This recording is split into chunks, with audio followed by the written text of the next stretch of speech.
Cualquier duda que tengan de la clase anterior, me consultan. ¿Tá? Bueno, habíamos quedado entonces en la clase anterior, acá. Habíamos visto que para si nosotros utilizábamos lo que eran las variables reducidas, o sea, calculando, en lugar de utilizar la presión, utilizar la presión reducida, que es, se calcula con el valor de la presión crítica, y lo mismo con la temperatura y con el volumen,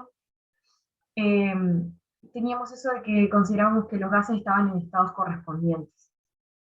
¿Sí? Entonces se hacían diagramas de valor de Z, en lugar de ser en función de la presión del gas, en función de la presión reducida del gas. Y se vio que si eso se hacía para muchos gases, se encontraban como curvas generales o curvas generalizadas.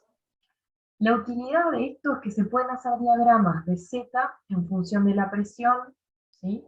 A diferentes temperaturas, y cada una de estas curvas son diferentes temperaturas. Vieron que dice temperatura reducida a 1, temperatura reducida a 1,1, bueno, así a diferentes temperaturas generales. Yo puedo utilizar estos diagramas para calcular el valor de Z en las condiciones que está mi gas, y con ese valor de Z calcular el volumen real de mi gas y ver si se acerca o no al del gas ideal, al modelo del gas ideal. ¿No? Bueno, acá ustedes pueden encontrar estas curvas en diferentes libros o en manuales o en internet hoy en día. Nosotros para el curso ya les dimos las curvas, las tienen dentro del material del repartido. Estos, por ejemplo, son curvas generalizadas, ¿sí? Típicas, donde entonces tenemos en el eje Y el valor de Z, en el eje X la presión reducida, y después las líneas continuas son diferentes temperaturas, ahí se ven, temperatura reducida 1, ¿sí? Acá va aumentando la temperatura reducida, y a su vez este tipo de diagramas también se puede ingresar por valores de volumen reducido. Vieron que acá les aparece volumen reducido y las líneas punteadas son de volumen reducido.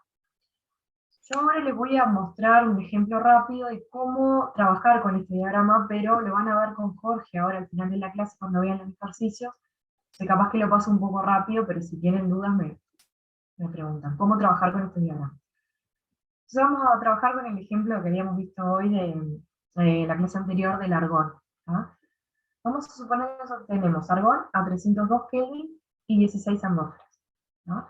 Y queremos ver cuán apartado está del modelo del gas ideal a través del factor Z. Entonces sabemos que para el argón la temperatura crítica es 150,9 Kelvin y la presión crítica es 48,3 atmósferas. Con esos valores, yo lo que puedo hacer es calcular la presión reducida, que se acuerdan que era la presión del gas sobre la presión crítica, entonces me da que pi es 0,33, y a su vez la temperatura reducida, que va a ser la temperatura que está el gas, que son 302 Kelvin, sobre la temperatura crítica, que es 150,9. Eso me da que la temperatura reducida, o sea, el θ, vale 2.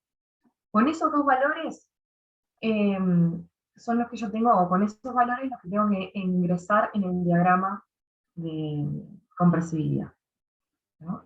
Para obtener el valor de Z, y con el valor de Z yo puedo calcular el valor real. ¿Se acuerdan que el Z era la relación que había entre el volumen del gas real y el volumen que me daba el modelo del gas ideal? ¿Se acuerdan que si el Z era mayor que 1, quería decir que el gas tenía un volumen real más grande que el ideal? ¿Sí? ¿Se acuerdan que muchas veces eso era el efecto del tamaño del gas, de la molécula? Y si el Z era menor que 1, quiere decir que el volumen del gas es más chico, el real es más chico que el ideal, y que eso estaba muy afectado por las fuerzas intermoleculares. Entonces con el valor de Z yo puedo sacar cuánto es el volumen del gas real. Hasta acá ya lo habíamos visto. ¿Cómo hacemos entonces para calcular el Z? Acá yo les puse un diagrama un poquito más, está más ampliado. ¿Tá? Queremos sacar el valor de Z. Nosotros habíamos calculado la presión reducida y la temperatura reducida. Es un diagrama que tenemos que ingresar con dos vías, o sea, con esos dos valores. Entonces, la presión reducida nos había dado 0,33. Entonces nuestro valor, ¿sí? Nuestro punto va a estar ubicado sobre esta línea de 0,33 de la presión reducida. Pero el tema es que este valor de presión reducida corta muchas curvas de temperaturas reducidas. La idea es que nosotros tenemos que encontrar el punto donde corta con nuestra temperatura reducida, que era 2. Entonces si empezamos a mirar, si acá arriba tenemos temperatura reducida 5, 3, 2. Esta curva de acá es la curva de temperatura reducida igual 2. ¿Sí? ¿Se entendió eso? ¿Cómo entrar en el diagrama? ¿Puedes Sí. repetir, profe? Sí. ¿Alguien me preguntó algo? Sí, yo te pregunté si podías repetir. Bien. ¿Se acuerdan que nosotros habíamos visto que la presión reducida era 0,33? Se voy acá en el eje X y ubico, bueno, acá 0,3, acá 0,4, este puntito medio 0,35, entonces 0,33 está más o menos por ahí. ¿Tá? Entonces, por acá va a estar nuestro punto, a una presión reducida 0,33. Pero para ubicarlo en esta vertical, tengo que ver también cuál es la temperatura. ¿Sí? Y nosotros habíamos calculado que la temperatura reducida era 2. Entonces nosotros acá miramos y vamos viendo que estas curvas, estos valores son de temperatura reducida. Las líneas continuas son temperaturas reducidas. Entonces este donde aparece el 2 quiere decir que esta curva de acá, que yo ahora la voy a marcar en verde, es la de temperatura reducida igual a 2. Me Bien, fijo ya entendí. ahí va, me Bien. fijo en el punto de corte, y en ese punto de corte lo que hago es trazo en horizontal, y ahí saco el valor de Z. Que en este caso, más o menos, me da 0,99. Son aproximados estos diagramas, son generalizados, o sea que tienen su error, son diagramas hechos a partir de medidas experimentales y generales, o sea es un promedio de lo que se obtuvo para diferentes gases, y obviamente que también hay errores en la interpolación, entonces es un método aproximado. ¿Tá? Pero si me da un Z 0,99, ¿el comportamiento está alejado del gas ideal o no? No, Está bastante cerca del gas ideal. está bastante Ahí cerca. va. Está bastante cerca, entonces con estas condiciones nosotros podemos decir prácticamente no tiene sentido calcular con un Z0,99, digo, bueno, estoy en condiciones donde puedo utilizar el modelo del gas ideal. ¿No? Vamos a suponer que en realidad estábamos a otra temperatura, que me da una temperatura reducida de 1. ¿Sí? Entonces, mirando las gráficas, esta es la curva de temperatura reducida igual 1. ¿Sí? A la misma presión reducida, pero ahora a una temperatura menor. ¿No? ¿Qué pasa? El punto de corte, ahora lo hago la trazo a la horizontal, y me da que el Z es 0,88. Entonces, en esas condiciones, ya utilizar el modelo del gas ideal me está generando un error bastante... Va a depender de cuán precisa quiera ser mi medida, pero piensen que, bueno, capaz que en el laboratorio no me cambian mucho, pero si estoy diseñando, no sé, un paracaídas, un sistema de expulsión de un paracaídas, no puedo capaz que tener mucha incertidumbre, entonces tengo que ser más preciso. ¿No? Entonces, en estas condiciones, obviamente, yo qué es lo que hice, pasé de una temperatura reducida de 2 a una temperatura reducida de 1, quiere decir que estoy bajando la temperatura. ¿Se acuerdan que a temperaturas bajas me empiezo a alejar del modelo del gas ideal? ¿Ah? Lo mismo que pasa a presiones altas. Fíjense que si trabajo a presiones altas, me voy alejando del Z igual 1, lo mismo que si trabajo a temperaturas bajas, donde vemos que las curvas van bajando y me voy apartando del Z igual 1, que sería la horizontal que está arriba. ¿Se entendió? Más o menos cómo trabajar en este diagrama. Sí, sí. Yo tengo una duda igual. ¿Eh? ¿Cómo lo Sí. hiciste? Porque tenías temperatura 2. Esa Sí. línea verde sería la del 2. Esta de acá arriba, la de acá, sí. Ah, porque yo pensé que era más curva, por eso pensé que... A ver, capaz que sí, es un poquito más curva y yo justo con el grosor de la línea que puse. Mira, viste que acá la curvatura es un Ahí poquito. Después hay otro 2, que está arriba de uno, curva, ¿eh? curva. Ahí abajo hay otro 2 con 0, 0, que no sé, Este de acá, Pasa que ahí son las punteadas, las líneas punteadas. ahí va, esas son las líneas punteadas, ese es el volumen. Ah, está, con razón. ¿Tá? Porque tenés que fijar el número si está sobre la curva, vieron que este está como bien sobre las curvas punteadas y estos otros números están sobre las curvas Claro, claro. bien, ¿tá? Bien, bueno, tá, esto igual ahora lo van a ver después con Jorge otros ejemplos, pero ahora más o menos para que tuvieran una idea de cómo trabajar con estos diagramas, ¿tá? Bueno, y vamos a continuar entonces dijimos, bueno, los gases reales, una de las cosas, uno de los apartamientos más grandes que tienen con respecto a los gases ideales es que ocurren los cambios de fase. Si yo agarro un gas y lo empiezo a comprimir, en un momento va a licuar, que eso no sería compatible con el modelo del gas ideal, ¿no? Entonces vamos a ver un poquito de esos cambios de fase, el concepto de evaporación, de ebullición, presión de vapor, y un poquito de lo que son los diagramas de fase en una sustancia pura. Igual nosotros más adelante en el curso vamos a ver este tipo de diagramas, ¿no? Así que va a ser como un pantallazo simplemente para que lo vean. Entonces, ¿qué habíamos dicho? En los gases ideales, independiente de cuánto lo comprima, no va a condensar. Sin embargo, lo que habíamos visto en la clase pasada es que para un gas real, dependiendo de la temperatura, ¿sí? Si yo estoy por debajo de la temperatura crítica, ¿sí? Que era donde nosotros veíamos ese cambio de la forma y de concavidad, si yo un gas lo empiezo a comprimir, va a llegar un momento donde va a condensar. Yo lo había explicado de que si estamos, por ejemplo, a T2, estoy en la zona acá, tengo un gas, lo estoy comprimiendo, llega un punto donde veo que la presión se mantiene constante del sistema. Y después, pasado cierto punto, si yo trato de comprimir, la presión tiene un aumento muy brusco, ¿sí? ¿Qué es lo que le está pasando a este gas? Se está dando el cambio de fase, ¿no? Y se genera muchas veces, a diferentes temperaturas, nosotros podemos ver estas tramos horizontales que me definen una campana, que ahora después vamos a ver qué es lo que significa, qué es lo que está pasando en esa zona, ¿no? Pero bueno, ¿cómo representamos entonces lo que pasa acá en este tramo horizontal? Imagínense entonces que tienen un recipiente, ¿sí? Con un émbolo, habíamos dicho que un émbolo es una zona, una parte móvil, nosotros podemos moverla y comprimirla, ¿tá? Dentro de ese recipiente hay un gas, inicialmente está un volumen 1, e inicialmente la presión externa, o sea, la presión que se está ejerciendo sobre ese émbolo es P1. Y todo esto está dentro de un termostato. Un termostato es un equipo que me permite mantener la temperatura constante, ¿tá?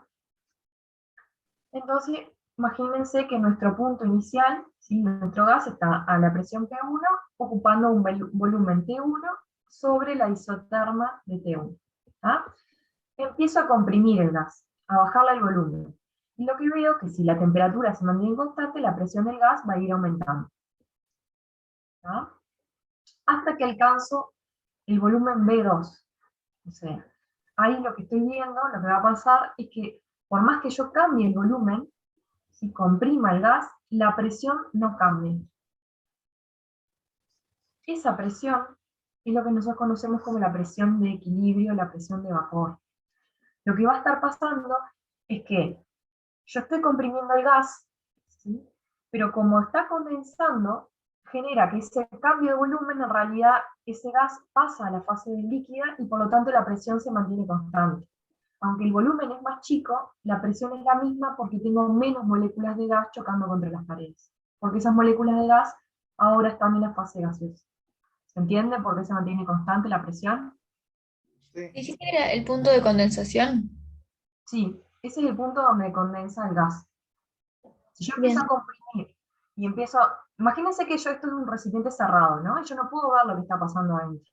Lo único que tengo es una forma de medir la presión y el volumen, ¿tá?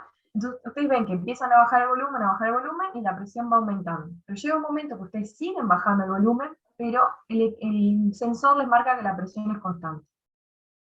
Entonces lo que está pasando dentro del recipiente es justamente esto, está condensando. Cambia el volumen, o sea, el volumen es más chico, pero o sea, a la temperatura constante, el volumen es más chico, pero como tengo menos moléculas, la presión se mantiene constante, ¿no? ¿Y hasta cuándo les parece que se va a mantener constante la presión? Es que tengo menos moléculas o que están tipo más juntas. No, tengo menos Ahora, moléculas. Tengo menos moléculas porque las moléculas estaban en el gas, ahora están en la fase gas, en la fase líquida. tengo menos moléculas en fase gas. En Pensé moléculas en fase gas. En el total, el sistema es cerrado, ¿no? por De eso. tener la misma cantidad de Por eso. moléculas. Pero en la fase gaseosa, ¿por qué? ¿Qué pasa? Si yo cambio, achico el volumen, ¿por qué aumenta la presión? En esta zona de acá, por ejemplo. Si tenés o sea, si siguen siendo moléculas gaseosas, se van a chocar con más frecuencia contra las paredes del vidrio. Ahí va, o sea, yo achico el volumen, entonces van a chocar más cantidad de veces contra las paredes, entonces eso me genera que la presión aumenta dentro del recipiente. La única forma de que bajando el volumen la presión se mantenga constante es que tenga menos cantidad de moléculas en fase gaseosa, porque Bien. pasarán a la fase líquida. ¿Ah? ¿Y hasta cuándo les parece que vamos a mantener constante la presión? O sea, se va a mantener constante. Hasta que pase todo el líquido. Hasta que condense todo, ¿ah? Hasta que llegue a condensar todo. Este volumen 3 es el volumen de líquido que me va a quedar a la presión de equilibrio. ¿Ah? Y después, ¿por qué les parece que tengo un aumento tan brusco de la presión si yo quiero comprimir ese sistema? Porque el líquido es menos compresible, no sé si es la palabra, que No, el no, está gas. bien, perfecto. Claro, ¿se acuerdan que nosotros habíamos dicho cuando vimos al principio qué pasaba con el volumen? El volumen del gas es variable, pero los líquidos y los sólidos muchas veces se consideran incompresibles. O sea, para poder modificar el volumen de un líquido tengo que ejercer una presión muy grande. Entonces, si yo quiero un pequeño cambio de volumen, tengo que aumentar mucho la presión, ¿no? ¿Sí? ¿Qué es lo que estaba marcando acá? Bueno, está justo en esta escala, ¿no? Pero la idea entonces es eso, de que si yo quiero comprimir el líquido, necesito hacer mucha presión, ¿no? Y Una esto de acá, pregunta. sí, O sea, esto se da cuando vos tenés justo, estás en la temperatura de, de condensación de tu líquido. O sea, si estás en cualquier otra temperatura, ¿no te pasaría? claro, ¿no? Esto te pasa a todas las temperaturas. ¿Cuál es la diferencia? Imagínate, pensá en la curva K-Teos, en la isoterma Teos. Te va a pasar lo mismo, vos venís comprimiendo, comprimiendo, y cuando quieren ver, un momento condensa. La diferencia es que va a condensar a otra presión. Claro, porque el punto de condensación se modifica por la presión. Exactamente. Entonces, esto es lo que te explica de que cuando nosotros hablamos de temperatura de ebullición, si decimos temperatura de ebullición, tenemos que aclarar a qué presión estamos hablando. Por ejemplo, lo que decíamos, si la temperatura de ebullición del agua es 100 grados, es 100 grados a la presión de una atmósfera. Pero si nosotros nos vamos a otro lugar, a otro país, donde la presión atmosférica es diferente, el agua va a entrar en ebullición a una temperatura diferente. ¿Tá? Acá lo que pueden ver, fíjense, a mayores presiones, la temperatura va a ser mayor. O viceversa, a temperaturas mayores, la presión va a ser mayor. Acuérdense que las isotermas aumentan hacia arriba, ¿no? T1 es menor que T4. ¿No? Entonces, esto se conoce como los diagramas de fase de una sustancia.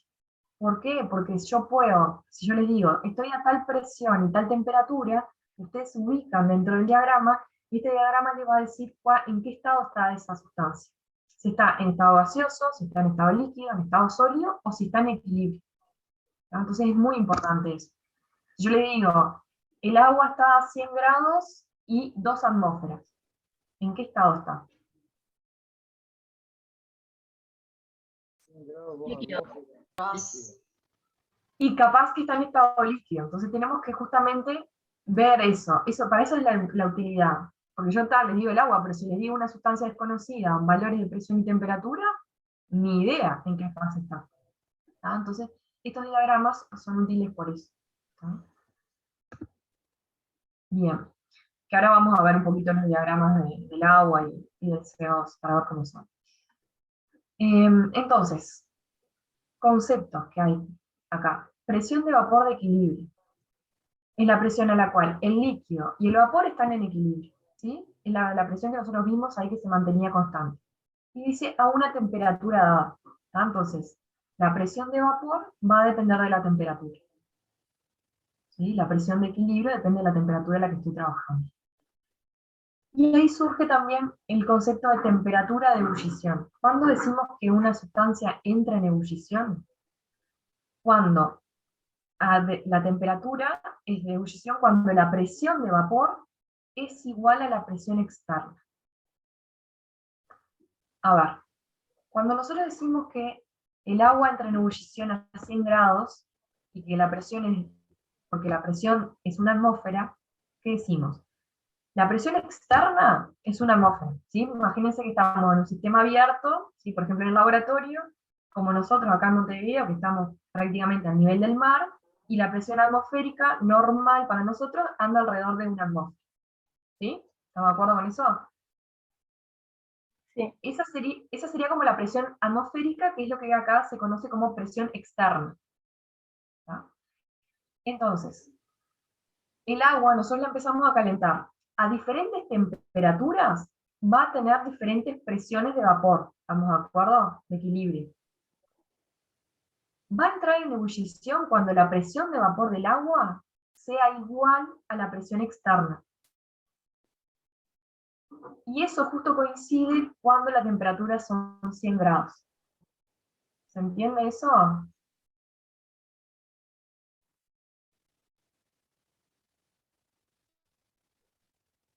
Sí. ¿Entendió el concepto de ebullición? Sí. Por ejemplo, en Bolivia, ¿no? Presión atmosférica más o menos, creo que andan 0,8 atmósferas. Esa es el valor de presión externa, 0,8 atmósferas. ¿A qué temperatura la presión de vapor del agua es igual a 0,8 atmósferas? Entonces, tiene una tablita, por ejemplo, de temperatura y presión de vapor, y cuando la presión de vapor del agua sea igual a la externa, 0,8, esa va a ser la temperatura de ebullición del agua, que anda más o menos alrededor de 80 grados. ¿Se entiende? Depende de la presión externa a qué temperatura va a entrar en ebullición. Y bueno, y en función de eso, entonces tenemos muchas temperaturas de ebullición dependiendo de la presión. Hay una que es la que nosotros conocemos como temperatura de ebullición normal, que es cuando la presión externa es una atmósfera, ¿tá? Que es lo que, en este caso el agua, que son 100 grados. ¿Tá? Pero el concepto es ese. El agua puede entrar en ebullición a diferentes temperaturas dependiendo de la presión externa. Y esa es la razón por la cual nosotros, por ejemplo, haciendo vacío, podemos llegar a evaporar una sustancia o que la sustancia entre en ebullición. ¿Tá?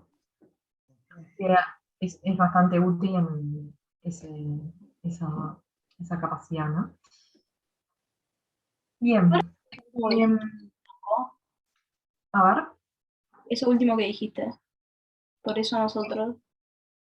que nosotros podemos llegar a evaporar o a hacer que una sustancia entre en ebullición a presiones diferentes a la atmosférica, o a temperaturas más bajas que la de ebullición normal. Nosotros podemos hacer que el agua entre en ebullición si bajamos la presión externa. Si hacemos vacío, por ejemplo, el agua se va a evaporar porque estoy bajando la presión externa. Claro, bien. ¿Está? Después vamos a ver que hay una técnica que se llama liofilización que está relacionada con un poco con esto, ¿no? Bueno, acá algunos ejemplos de valores de presión de vapor en unidades de milímetros de mercurio a 20 grados, ¿no? Por ejemplo, acá tenemos el mercurio, ¿no? Que es un metal que tiene una presión de vapor a 20 grados muy bajita, y fíjense que el agua tiene unos 17 milímetros de mercurio. ¿Por qué les parece que para la misma temperatura el mercurio tiene una presión de vapor tan baja comparado con la del agua?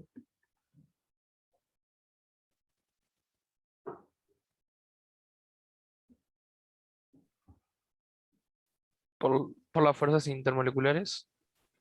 Ahí va, ¿tá? tenemos que el mercurio es un metal, entonces está haciendo interacciones metálicas, un enlace metálico, ¿tá? Entonces obviamente que eso es mucho más fuerte que los puentes de hidrógeno del agua. Entonces las moléculas, para escapar a la fase, o sea, para salir de la fase líquida, tienen que llegar a una energía cinética muy grande para poder zafar de la fase líquida y pasar a la fase vapor, ¿tá?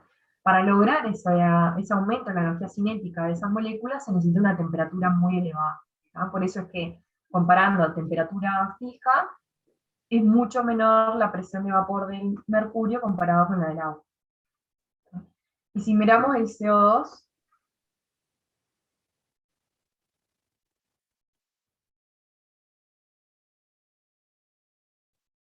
comparado con el agua,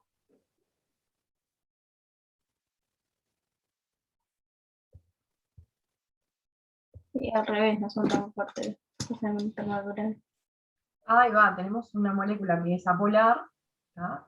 Y me está diciendo que a 20 grados la presión de equilibrio sería casi 43 milímetros de mercurio. ¿Qué quiere decir? Que si yo quisiera tener CO2 líquido y CO2 gas en equilibrio a 20 grados, tendría que la presión externa ser de 43.000 milímetros de mercurio. Entonces, ¿qué les parece? A 20 grados, lo más común es que el CO2 a 20 grados lo tenemos en fase gaseosa. ¿Ah? Entonces, esa es también información que nos dan los valores de presión de vapor. ¿Tá? Para que estén en equilibrio el CO2 líquido y el CO2 gas a 20 grados, la presión de equilibrio tendría que ser 43.000 milímetros de mercurio. ¿Tá? ¿Se entendió entonces por dónde viene lo de la presión de vapor? Sí. Bien. Bueno, entonces, en función de esto, vieron que yo les dije que estaban los diagramas de fases. Y que nosotros teníamos una zona, ¿sí? Esto es un diagrama tridimensional. El diagrama que nosotros estábamos viendo recién era solamente presión en función del volumen. Pero nos queda la tercera variable, que es la temperatura. Si nosotros quisiéramos representar el estado de las materias, o sea, en qué fase está, si está en sólido, líquido, gas, eso depende de las tres variables, de la presión, del volumen y de la temperatura. Si lo queremos representar, eso me da una superficie tridimensional, que es lo que está tratando de representar este diagrama. Nosotros lo que veíamos era solamente lo que era la presión y el volumen. Estábamos viendo como solamente esta cara de acá de la superficie tridimensional. Y lo que veíamos era, piensen que esta es una isoterma, ¿no? A temperatura constante, digamos, la zona donde estaba la fase vapor, que si lo íbamos bajando el volumen, o sea, nos movíamos hacia la izquierda, llega un momento donde se mantenía constante la presión y ahí condensaba. Y si seguíamos comprimiendo, teníamos el aumento brusco de la presión porque estábamos en fase líquida. Entonces, todo lo que es la campana esa que quedaba, ¿sí? Que se genera por las diferentes isotermas y ver dónde se mantiene constante la presión, es toda una zona donde tengo equilibrio líquido-vapor. A la derecha tengo vapor y a la izquierda tengo fase líquida. ¿Tá? Si nosotros seguimos enfriando, ¿sí? Tenemos isotermas, va a llegar un momento donde tenemos la zona de equilibrio sólido-vapor, si se da la sublimación, o una zona de equilibrio sólido-líquido.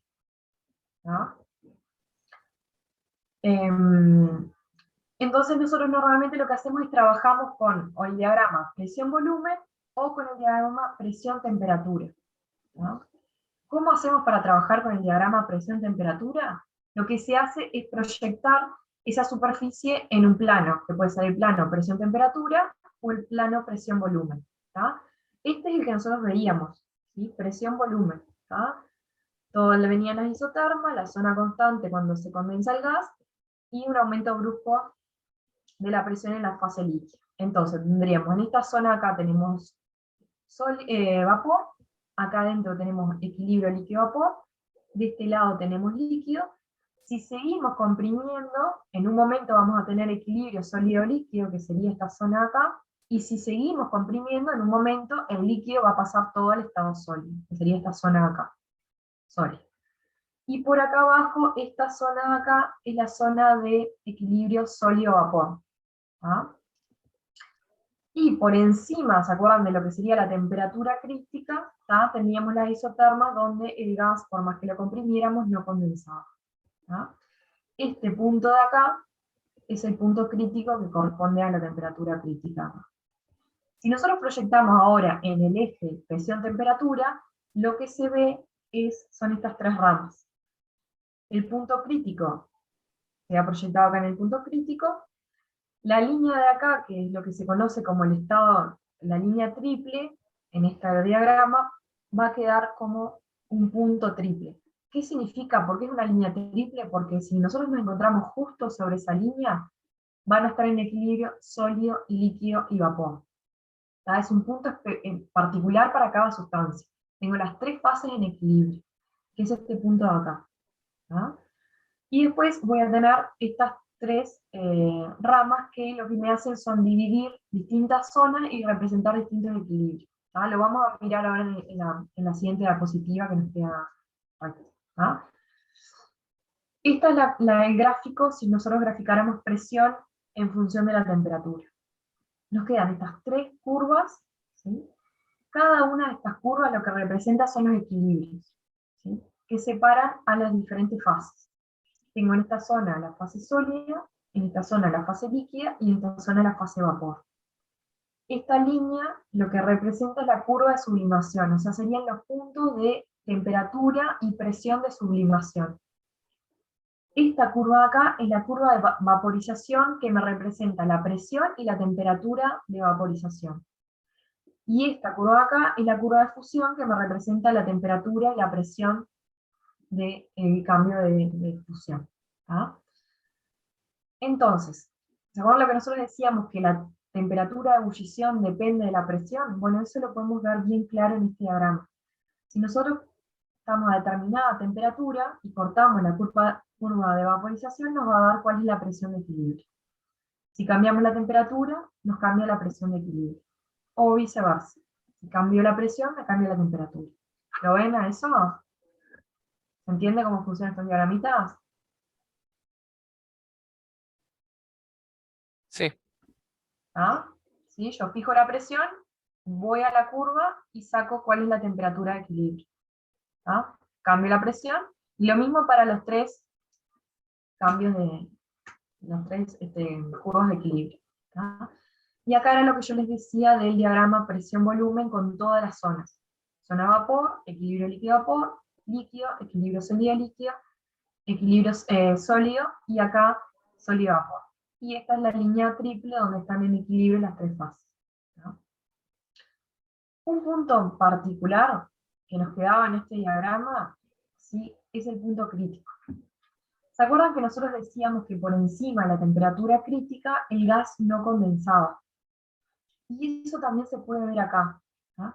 Si yo estoy por encima de la temperatura crítica, fíjense que no corta nunca la curva de vaporización, no hay una presión de equilibrio. ¿Ah? Entonces, por más que yo le cambie, estoy a temperatura fija y aumente la presión, el gas nunca va a condensar. Pero si estoy acá a temperatura fija y aumento la presión, llega un punto que corto la curva de equilibrio y el gas condensa. ¿Ah?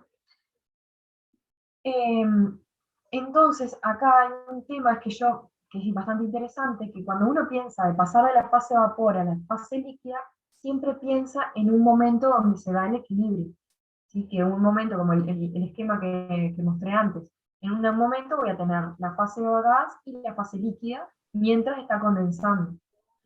Sin embargo, yo lo que puedo llegar a hacer es esquivarme esta zona, o sea, tengo vapor, lo caliento, y después aumento la presión, y después lo enfrío, ¿tá? Me puedo hacer este camino alternativo, y nunca corto la curva de vaporización.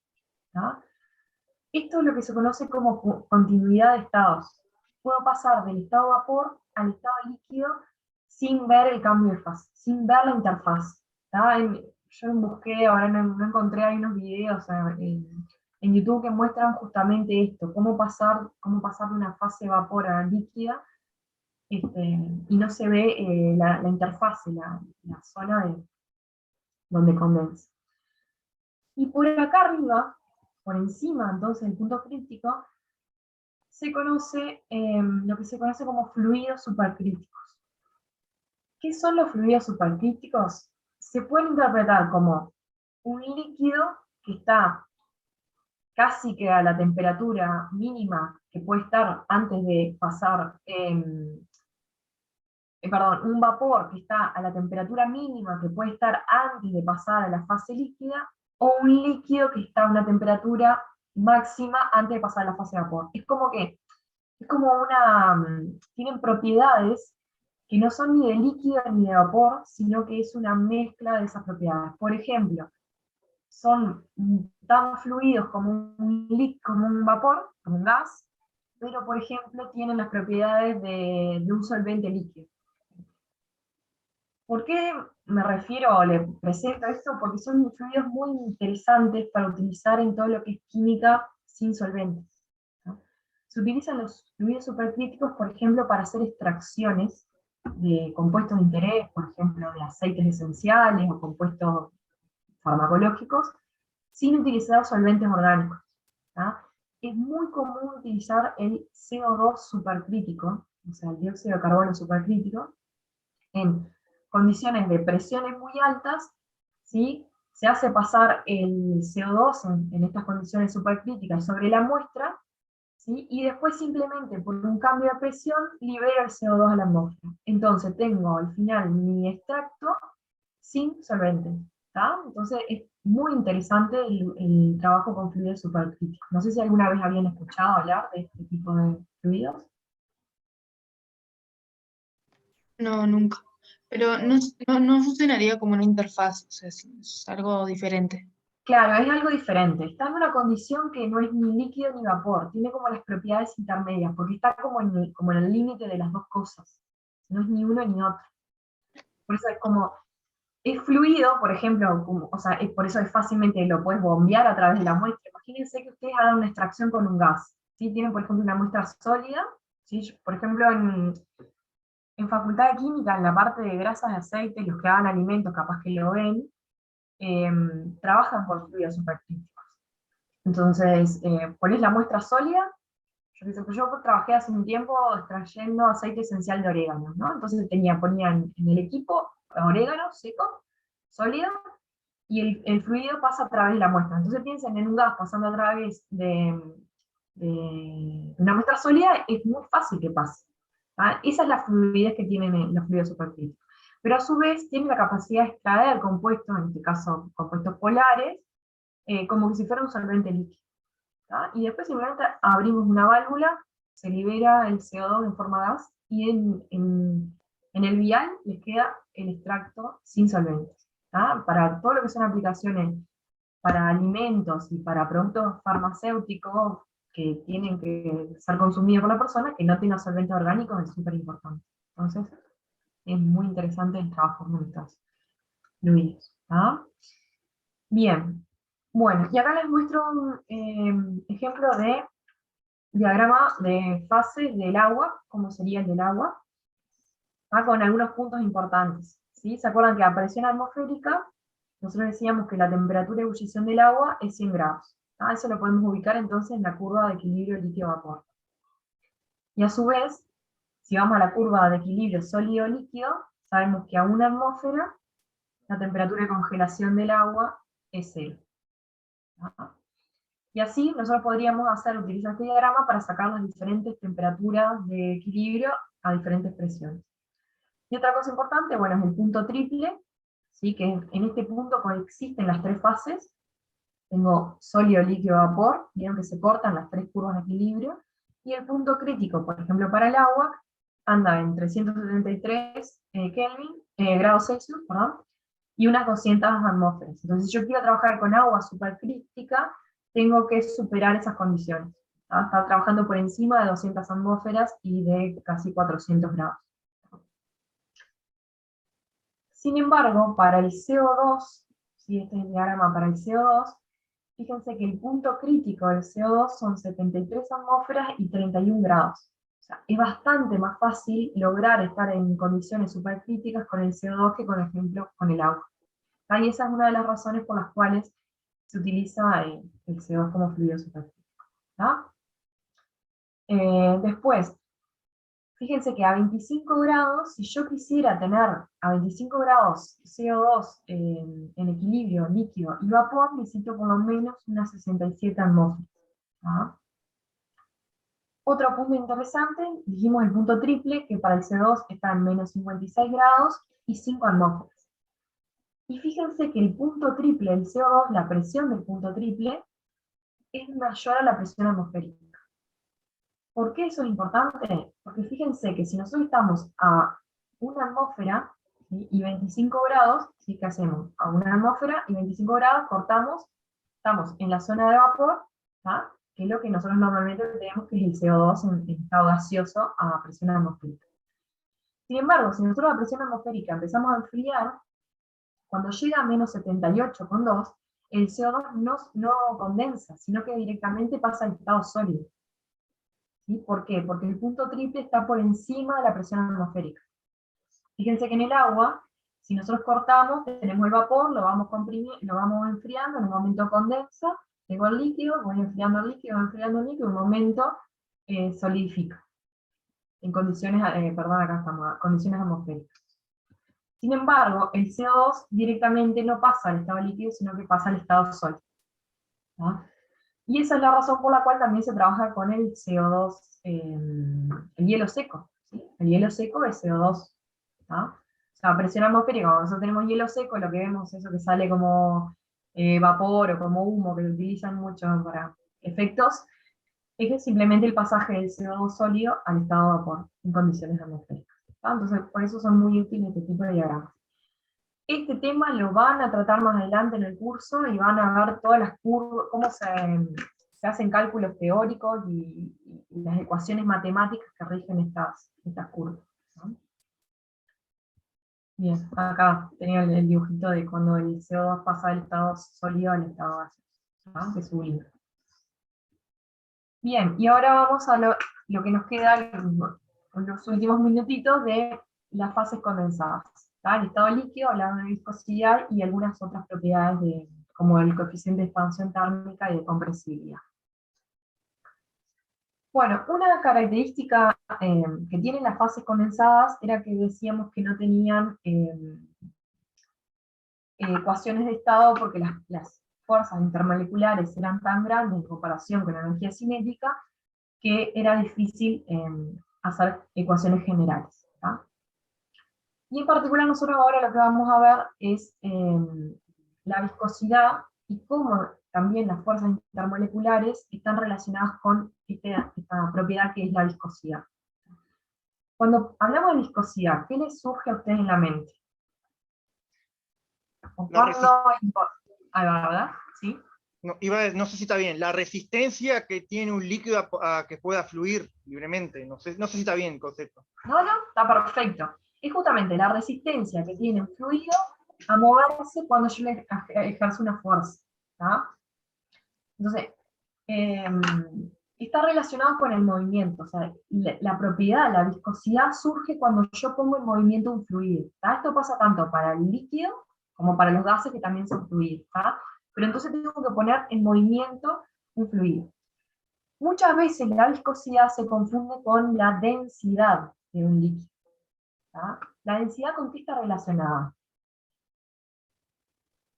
Masa sobre volumen. Ahí va, la cantidad de materia que yo tengo en un determinado volumen.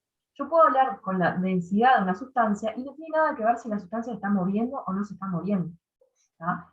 Pero muchas veces uno confunde el concepto de algo más denso es más viscoso. ¿No le surge eso? Dicen, algo que es más denso me debe costar más ponerlo en movimiento. ¿No? No, nunca se me ocurrió. ¿No? Por ejemplo, la miel. Comparado con el agua, ¿no? Uno a veces piensa, bueno, a ver, un fluido mucho más denso. Bueno, tengo agua y digo miel. Es más densa la miel que el agua. ¿Cuál es más viscoso? La miel. La miel. La miel. Entonces a veces uno agarra ese concepto y dice, ah, sí, es más denso, más viscoso. Pero sin embargo, hay otro ejemplo, que es el agua y el aceite. ¿Cuál es más denso? ¿El agua o el aceite? El agua. El agua. El agua. ¿Y cuál es más viscoso? El El aceite. aceite. El aceite. El aceite. ¿Tá? Entonces ahí tenemos dos ejemplos que dicen que la densidad y la viscosidad no tienen nada que ver.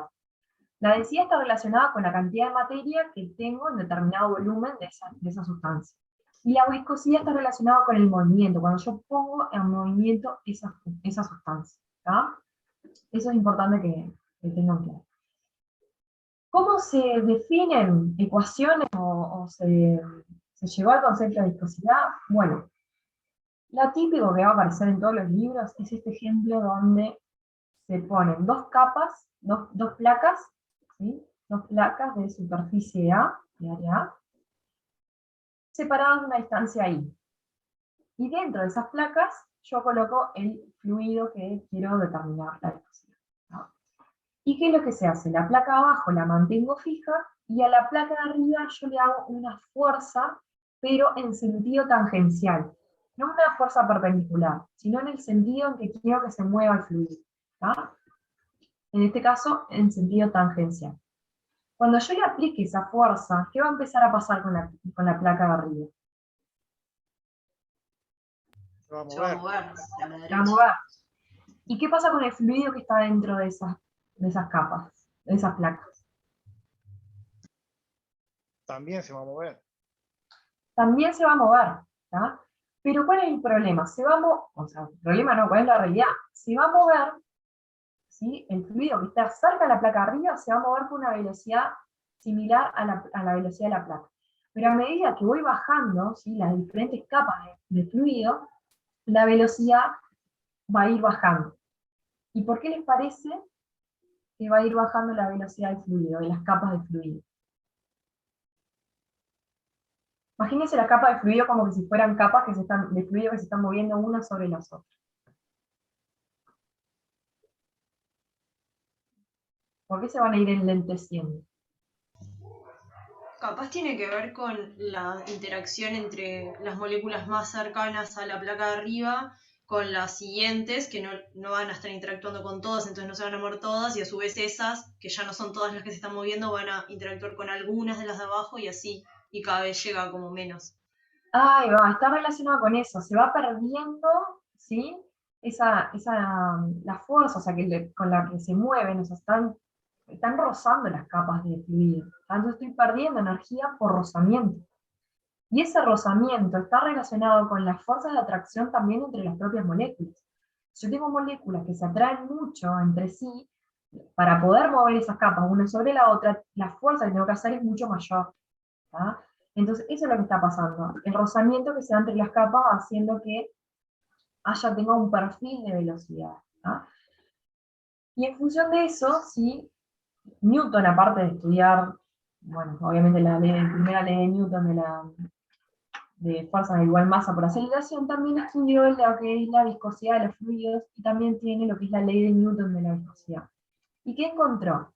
Que si nosotros decíamos la relación entre la fuerza que aplicamos y el área de las placas, con la velocidad que adquiere la placa de arriba y la distancia de las placas, hay una relación entre estas magnitudes, que le llamó el coeficiente mu, que es la viscosidad. Hay un coeficiente que vincula la fuerza sobre el área con la velocidad sobre la distancia. Y ese es lo que nosotros conocemos como viscosidad. Los fluidos que cumplen con esta ley de Newton se llaman fluidos newtonianos.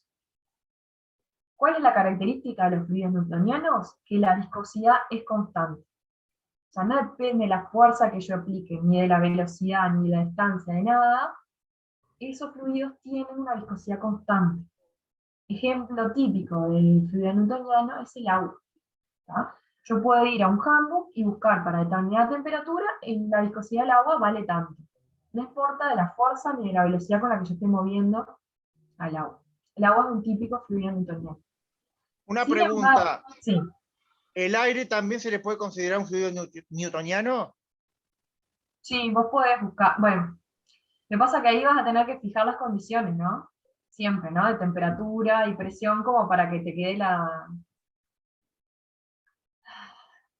sí, ahí hay que ver, porque los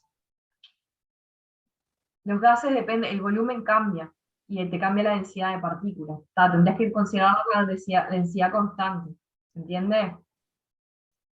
Sí, gracias. Hay que fijar todas las condiciones, ¿no?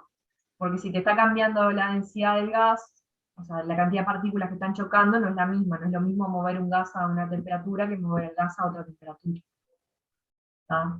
Así que habría que fijar eso, ¿no? Pero a lo que se refiere es que si yo tengo el gas en determinadas condiciones, no va a depender de la fuerza que yo le aplico con lo que lo puedo mover, ¿tá? Pero tienen que estar fijas todas las condiciones para los fluidos tipo aire, tipo gases, ¿no? Pero bueno, hay fluidos que no cumplen con la ley de Newton. ¿Ustedes conocen algún fluido que tenga una viscosidad que cambie, que vaya cambiando? La pasta de dientes, por ejemplo, la mayonesa, el ketchup, la pintura. Bien, todos esos son ejemplos que depende de la fuerza que yo le aplique, incluso a veces depende del tiempo que yo le aplique, ¿sí? La viscosidad. ¿Tá? Entonces, esos son típicos ejemplos de fluidos no newtonianos. ¿Tá? Yo acá les muestro un diagramita simplemente para que tengan idea, ¿tá? De la variedad de fluidos que hay, de tipos de fluidos distintos. ¿Tá? Esta gráfica sería el esfuerzo de corte, que es el tau, que es la fuerza sobre área, también se le llama tau, o esfuerzo de corte, o esfuerzo cortante, porque es una fuerza tangencial, ¿tá? No es una presión, fuerza sobre área, pero en sentido tangencial. En función de lo que se llama velocidad de cizalladura o velocidad de corte, ¿tá? Que es la velocidad sobre la distancia que tenían las placas. ¿Tá? Para un fluido newtoniano, esto es una recta. No importa la fuerza que yo le aplique, la pendiente de esto siempre es la misma, que la pendiente, ¿se acuerdan que era la viscosidad? Fuerza F sobre A es igual a mu por B sobre I. ¿Tá? Entonces la pendiente es la viscosidad. Fluido newtoniano es una recta, la pendiente siempre es la misma, no cambia la viscosidad. Pero por ejemplo, acá tenemos los pseudoplásticos, al aumentar el esfuerzo, al aumentar la fuerza que yo ejerzo, ¿qué pasa con la pendiente? Se van curvando. Se va curvando, va cada vez siendo más baja. O sea, es un tipo de fluido que si yo aumento la fuerza, la viscosidad baja. ¿Tá? Eso, por ejemplo, pasa con muchas pinturas, que si yo le hago un esfuerzo muy grande, se vuelve cada vez como más líquida, más fácil moverlo. Los fluidos dilatantes, lo que pasa es al revés, al aumentar la fuerza que yo le ejerzo, cada vez tengo una pendiente más grande, tengo una viscosidad más grande. ¿Tá? Este típico ejemplo es las soluciones de almidón. No sé si alguna vez vieron o trabajaron con el almidón, con agua. Si hace una solución de almidón con agua, si le hace una fuerza muy grande es como si fuera un sólido, y si le hace una fuerza poquito, se comporta como líquido. ¿Tá? Es un típico ejemplo de fluido dilatante.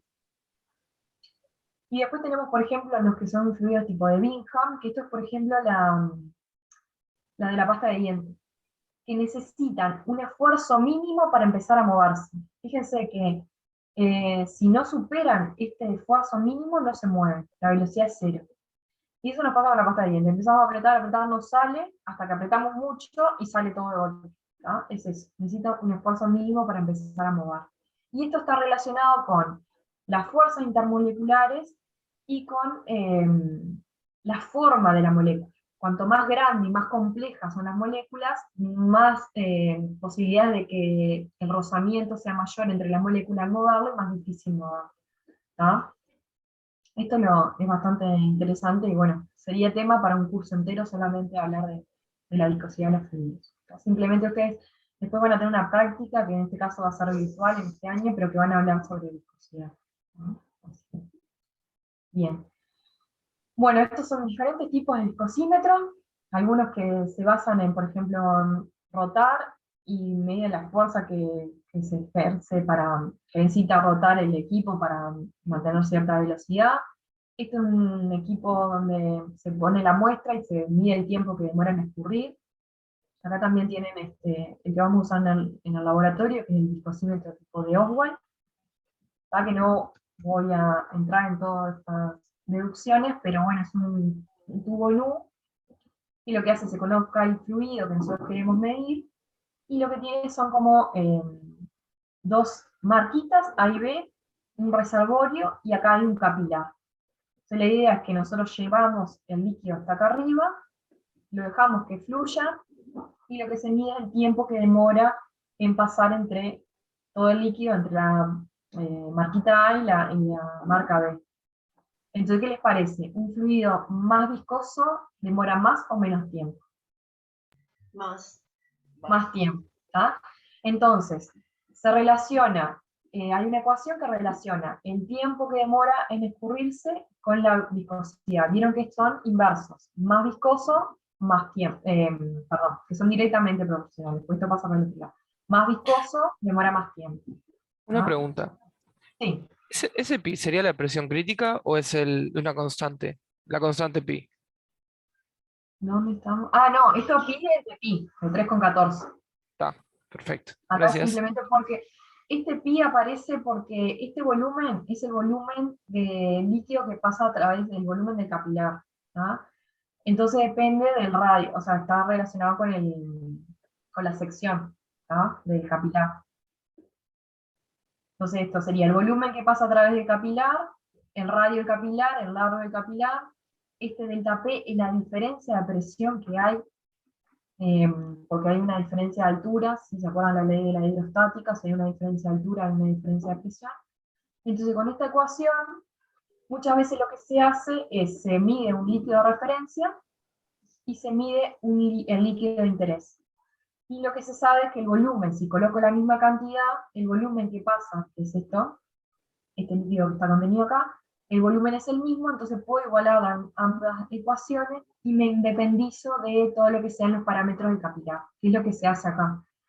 ¿Sí? Se tienen dos líquidos, el líquido 1 y el líquido 2, que pasan, el volumen que pasa por el capilar es el mismo, entonces igualan, se tachan todo lo que son parámetros del capilar, y donde me aparece el delta P, coloco la ley de la hidrostática, Rho por G por H. ¿No?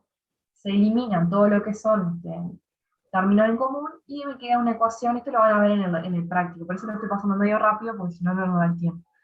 Se llega a una ecuación donde yo puedo calcular la viscosidad de mi fluido si yo conozco la viscosidad del fluido de referencia, la densidad del líquido de referencia y el tiempo que demora en escurrir ese líquido de referencia, y si también conozco la densidad de mi líquido.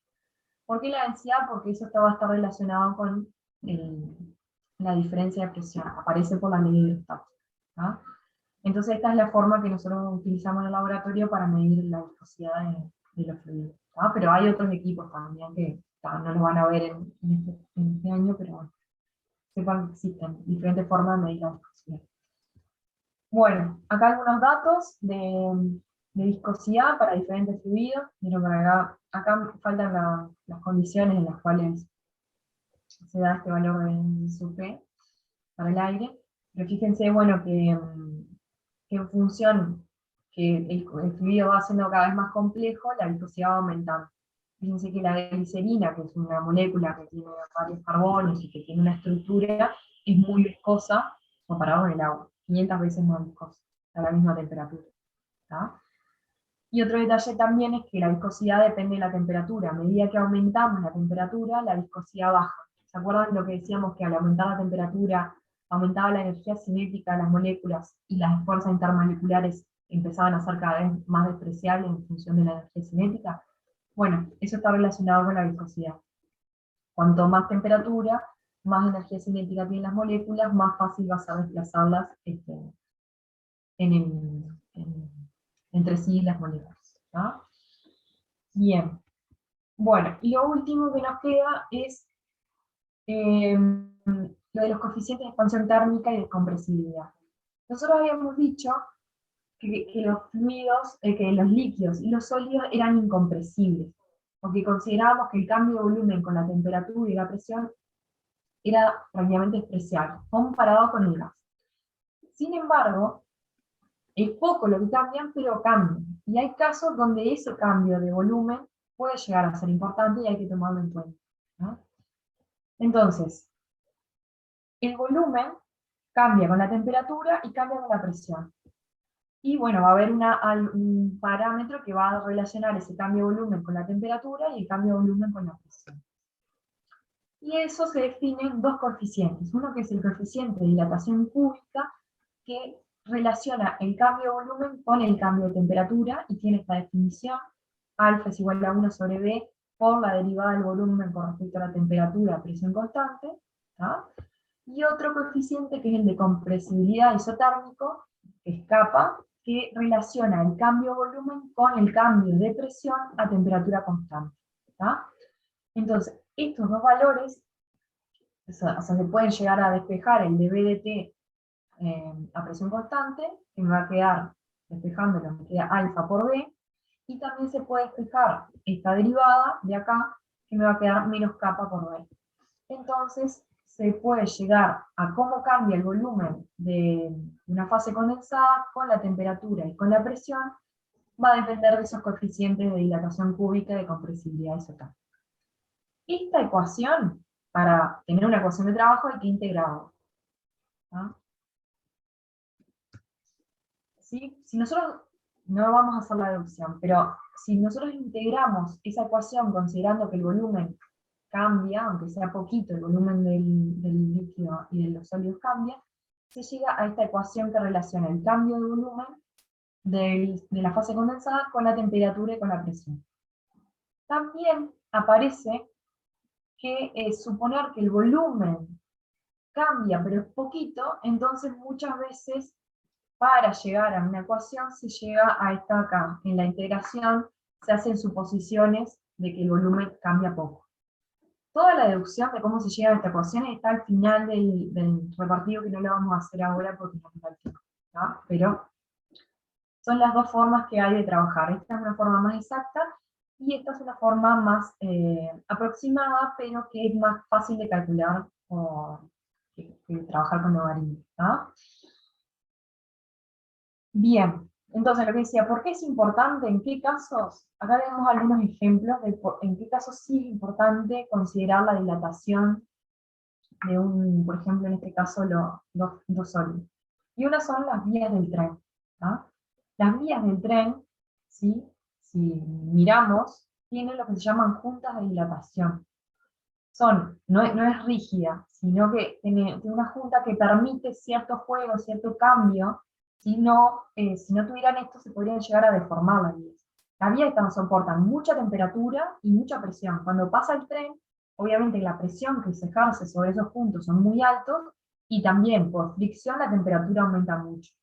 Entonces, capaz que pequeñas variaciones de 1 milímetro o 2 milímetros, que capaz que en otras situaciones es despreciable, en el caso de un tren puede llegar a generar el desvío o que se descarrile el tren, ¿tá? Entonces, en esos casos se necesitan juntas de dilatación que lo que permiten es ese juego para que la vía soporte la dilatación por el paso del tren.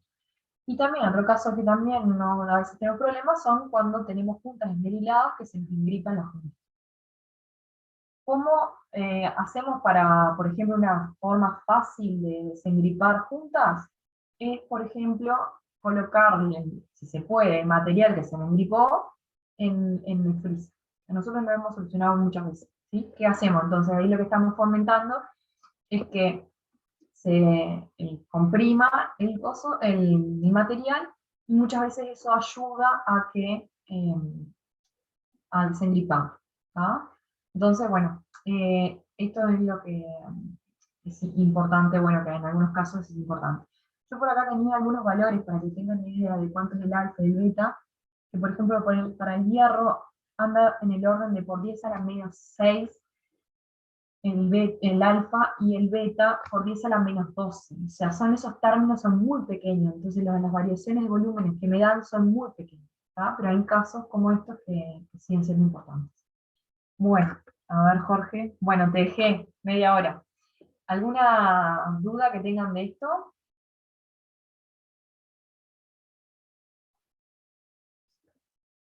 Bueno, cualquier cosa me pueden preguntar, o en alguna otra clase que nos vean, nos pueden consultar.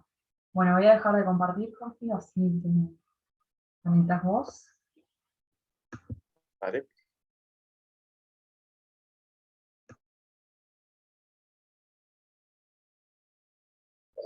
¿Deberían estar viendo ahí la pantalla? ¿La ven?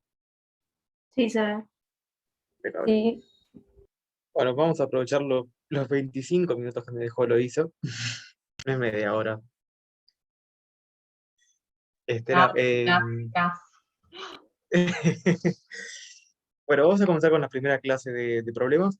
La idea era hacer los 4 problemas, pero por temas de tiempo, no solamente por culpa de Loisa, probablemente hagamos solamente 3.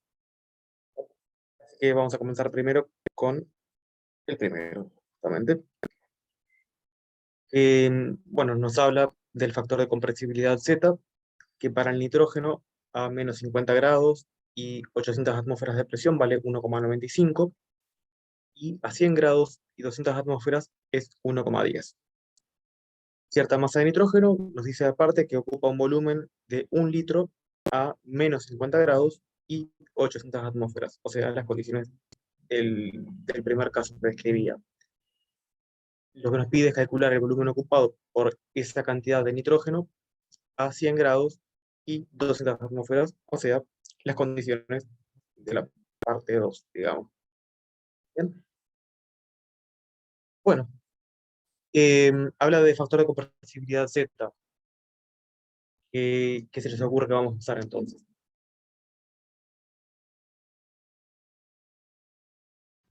Podemos la- usar, perdón. ¿Sí? no, ¿Pónganse de podemos acuerdo? usar Sí. podemos usar el Z para calcular el volumen molar, ¿no? Y después con el volumen que te dan, calcular la cantidad de moles. Bueno, Ahí va. O sea, usamos la ecuación de gas ideal corregida con el factor Z. Es decir, la ecuación de gas ideal, como vieron ya con Eloísa la clase pasada, cuando le incorporamos el factor de compresibilidad, nos queda P por B igual a NRT por Z, que vendría a ser ese factor que corrige el apartamiento de lo que daría la ecuación de gas ideal respecto a lo que da el comportamiento real en casos como este que ya son más extremos. ¿Cómo son los dos casos? Bueno, la condición 1 que nos hablaba era menos 50 grados, 800 atmósferas, y en ese caso teníamos un Z de 1,95 y esa cantidad de nitrógeno que había ahí en la vuelta ocupaba 1 litro. Estamos de acuerdo que menos 50 grados no es temperatura ambiente y 800 atmósferas más que de acuerdo que tampoco es presión atmosférica o presión ambiente. Estamos lejos de lo que sería un comportamiento de gas ideal. El gas ideal se definió para las condiciones de ambiente, de un laboratorio de trabajo común. A esta temperatura y esta presión estamos muy lejos. Y queda evidenciado con el valor de Z que vale prácticamente 2. ¿Está? La condición 2 cambia un poco. Tenemos 100 grados de temperatura, pero aflojamos bastante la presión, ahora es de nada más que 200 atmósferas, lo que nos da un Z de 1,1. Casi que un gas ideal, pero no. O sea, casi que se comporta como un gas ideal, pero no. Y lo que no sabemos, y que es lo que nos pide justamente el problema, es cuánto es el volumen que ocupa ahora el gas. ¿Por qué el dibujo, digamos, da la pista, o no sé, pista, capaz que está mal el dibujo, de que el volumen es mayor? Porque la presión es menor. Tengo menor presión, mayor temperatura, es de esperar que el volumen sea mayor. Entonces, bueno, vamos a hacer algo parecido a lo que nos planteaban, a lo que nos escribió uno de ustedes. Vamos a calcular cuántos moles hay acá contenidos, utilizando todos los datos que tenemos, y luego con ese número de moles vamos a la ecuación y calculamos con el Z correspondiente el volumen en la segunda condición. Entonces, el número de moles lo calculamos, lo despejamos como P por B sobre ZRT, y tenemos todos los datos. Lo único, y acá empezamos con el tema de las unidades, que ahora es simple, pero en el futuro se va a complicar. ¿En qué unidades usamos R? Porque por ahí el otro día en la clase, creo que fue en la primera clase, dieron varias unidades posibles, varios valores de R. ¿Cuál usaremos acá? El volumen en litros, que capaz que conviene usar el 0,082. Tenemos el volumen en litros. Porque están atmósferas, litros y Kelvin. Exactamente, tenemos la presión en atmósferas, el volumen en litros entonces no nos vamos a complicar. Usamos directamente el R el que conocen, me imagino más a esta altura de liceo, en litro atmósferas, o sea, el 0,082. Entonces tenemos, bueno, presión 800, volumen 1, el Z correspondiente de esa condición, el R y la temperatura, que, bueno, detalle. Una aclaración que quizás es innecesaria, pero igual la hacemos, la temperatura en Kelvin. Y esto lo que nos da que, bueno, los moles que había en el recipiente que nos describía en la parte de la condición 1 eran 22,44 moles. Ahora, armados de este dato y del Z correspondiente a la condición 2, podemos calcular entonces el volumen, simplemente utilizando la ecuación. Acá no tiene mucha más que la aplicación de la ecuación. Es decir, el número de moles que calculamos recién, el R, la temperatura en Kelvin de vuelta, el Z y la presión correspondiente, lo que nos da 3,77 litros. Que sí, era efectivamente más grande que el cálculo, más que el calculado, no, que el dato de la parte 1, de la condición 1. ¿Alguna duda hasta acá? No, Bien. Este era un problema en realidad como para introducir al tema, como para, bueno, trabajemos ahora con la ecuación de gas ideal modificada y corregida. Ahora vamos a ver, pues acá está todo muy fácil, teníamos Z como dato. Bueno, vamos a ver cómo calculamos el Z, cómo determinamos el Z, lo que hablaba Eloisa al comienzo de la clase, utilizando los diagramas. Y para eso vamos al problema 3, que nos comenta, bueno, lo mismo, tenemos un recipiente metálico de 50 litros que contiene inicialmente un cierto gas a una temperatura de 25 grados y 150 atmósferas. Se abre la válvula del recipiente y se deja escapar el gas hasta que no sale más. Nos pide calcular cuántos moles de gas salen del recipiente luego de alcanzar el equilibrio térmico, es decir, que el gas llegue a la temperatura que estaba inicialmente, que era la temperatura ambiente, 25 grados, y nos pide hacerlo de dos formas diferentes, para ver justamente si es tan válido usar el modelo de gas ideal en un caso como este. Entonces, primero considerando gas ideal, y luego considerando un gas real, utilizando el factor de compresibilidad Z. De todos los modelos que vieron, vamos a usar alguno que utilice el factor de compresibilidad Z. Y nos da un par de datos para determinar esto, que son la temperatura crítica y la presión crítica. A ver, primero que nada, ¿qué se imaginan cuando ven esto, lo que habla acá? Un recipiente metálico de 50 litros. Se imaginan, más que nada por las condiciones, ¿no? A 25 grados y 150 atmósferas. ¿Será una cosa muy abstracta hecha para el problema o será algo más o menos real? real, puede ser un reactor o algo así. Podría ser un reactor, pero capaz que en un reactor de algo que se van a cruzar algunos sí y otros no tanto. ¿Alguna vez vieron algún cilindro de gases? ¿Trabajaron con cilindros de gases? No, ¿No? ¿Ahora no? ¿Analítica no? No, en analítica vienen después con los cilindros de gas. Bueno, cuestión que van a trabajar en química analítica, capaz que en inorgánica también, en alguna materia más probablemente lo mismo. Eso dentro de lo que es la carrera, digamos, pues trabajar con cilindros de gases va a ser más normal. Y los cilindros de gases tienen un volumen que anda más o menos en este orden, del orden de los decenas de litros, y por más llamativo que parezca, tienen una presión interna de más o menos 150 atmósferas cuando están llenos. Se van vaciando con el tiempo y bueno, van quedando más vacíos. Ahora, justamente lo que nos pregunta es cuántos moles podemos sacar de ese cilindro que estaba inicialmente a 150 atmósferas. Y bueno, y uno diría, sentado inicialmente, método gas ideal. Es un modelo fácil, ya lo conocemos, calculamos. Ahora, primera pregunta que surge, ¿cuánto es, hasta, por qué dice hasta que no sale más? ¿Cuándo deja de salir gas? Cuando se iguala con la Igual presión a la de fuga, puede ser. Ay, perdón que se me superpusieron las dos. No, Cuando lo se mismo, iguala la presión, cuando se igualan las presiones. ¿qué presiones? La, la exterior, digamos, que la del gas que está dentro Ujú. del recipiente.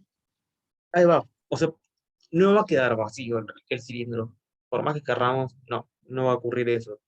¿Por qué? Porque bueno, lo que hace que el gas salga es justamente la mayor presión que hay adentro respecto a la presión externa. La diferencia de presiones hace que el gas pueda salir. Cuando el cilindro queda a una presión atmosférica, o sea, cuando el contenido del cilindro queda a presión atmosférica, deja de salir. O sea que al final tiene que quedar, bueno, a 50 litros a una presión de 1 atmósfera. Entonces, bueno, tenemos acá el recipiente, acá está como una garrafa, que al fin y al cabo es también un cilindro de gas. Y lo que nos dice, bueno, se abre la válvula, dejamos que salga el gas hasta que no sale más nada. Inicialmente el gas estaba, como decía ahí, a 25 grados y 150 atmósferas. Y ahora, antes de hacer cuentas, antes de meter números ni nada, ven estas condiciones, más que nada por la presión, ¿no? Porque la temperatura es temperatura normalita, más bien de verano, pero normal, es decir, si ven esta presión, ¿qué se imaginan? ¿Que el modelo de gas ideal funcionará más o menos bien o más o menos mal? Con esa presión, medio mal. ¿Por qué? Está lejos, porque está lejos de la presión de la ecuación del gas ideal. Ahí va, o sea, el gas ideal otra vez se definió trabajando, midiendo la relación entre las propiedades del gas a presión atmosférica. Y con cambios pequeños, no se mataban demasiado porque no podían tampoco, la verdad. 150 atmósferas, como ya vieron en los diagramas que vieron con Eloisa en las clases pasadas, implica ya un apartamiento, sin importar qué gas tengamos, implica que va a haber un apartamento bastante grande del modelo. Entonces, bueno, la idea ahora es ver cuánto es ese apartamento. Al final, ¿qué es lo que tenemos? Como ya dijimos, tengo la temperatura igual y la presión va a ser de 1 atmósfera. Y lo que salga, o sea, el cambio de número de moles, un delta N mal llamado, no es que esté un delta N, pero lo que sale es la diferencia entre lo que había inicialmente y lo que queda al final. O sea, lo que había en el recipiente cuando tenía una presión de 150 atmósferas, menos lo que queda cuando queda una presión de 1 atmósfera. Entonces, bueno, si vamos a un modelo de gas ideal, siempre calculamos ese delta N, o sea, los moles que salen, de esta forma.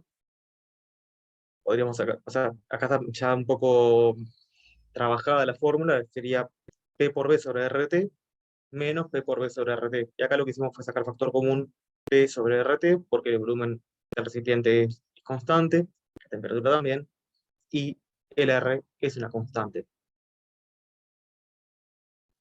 Y entonces, bueno, calculamos 150 atmósferas que había inicialmente de presión, una que es lo que queda, por 50 sobre R y la temperatura, y nos da que, utilizando el modelo de gas ideal, tendríamos que del cilindro salen 305 moles de gas.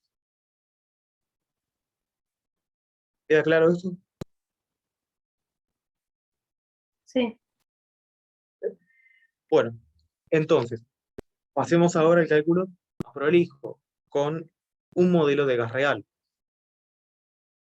Planteamos lo mismo, delta N, que va a ser igual a S P por B sobre RT menos P por B sobre RT, o sacando el factor común B sobre RT, nos queda P sobre Z, ahora aparece el factor Z, ahí dividiendo, menos P final sobre Z final.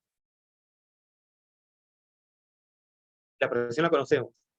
Lo que no conocemos, tenemos que sacar entonces de alguna forma, es Z. Pero precisamos dos Z. El Z para el caso inicial y el Z para el caso final. ¿Cómo haremos para sacar Z? ¿Qué formas conocen, se acuerdan para trabajar Z, para obtener Z? En la gráfica de presión y temperatura. ¿Qué gráfica de presión y temperatura? La que vimos de las curvas. Ahí va, si tuvieran una gráfica de esa curva para el gas correspondiente en este caso, vamos a la curva de ese gas. Al no tener una curva para ese gas, porque no tenemos ese dato acá a mano, ¿qué es lo que haremos? ¿A qué tipo de curvas iremos? A las curvas generalizadas. A las generalizadas, las que vieron hoy en la clase con Eloisa al comienzo. ¿Ah? Entonces, ¿cómo procedemos? ¿Qué precisamos? para ir a esas curvas. Presión reducida y la temperatura reducida. Tenemos que conocer la presión reducida y la temperatura reducida, que la calculábamos con la presión y la presión crítica. La temperatura reducida la calculamos con la temperatura y la temperatura crítica. Entonces, para el Z inicial, tenemos que la presión reducida va a ser 150, y la presión del gas, en las condiciones que estamos determinando la presión reducida, sobre la presión crítica, lo que nos da 2,99, prácticamente 3. Y la temperatura reducida, otra vez, vamos a la temperatura del gas, sobre la temperatura crítica del gas, y nos da 1,94, o prácticamente 2. Después veremos qué tan precisos podemos ser con el diagrama. De forma análoga, para el Z final, tenemos que calcular la presión reducida del estado final con la presión y la presión crítica, nos da prácticamente 0, 0,020, y la temperatura reducida va a ser la misma porque tenemos igual temperatura. Ya está el gas al final a 298, no va a cambiar su temperatura crítica, así que nos va a dar el mismo valor de temperatura reducida. Bien, y ahora lo que tenemos que hacer es ir al diagrama. Pero, claro, yo digo el diagrama, pero en realidad hay 3 diagramas. Tienen este y este. Los tienen ahí en el cuaderneta teórico, ¿no? ¿Cuál usamos?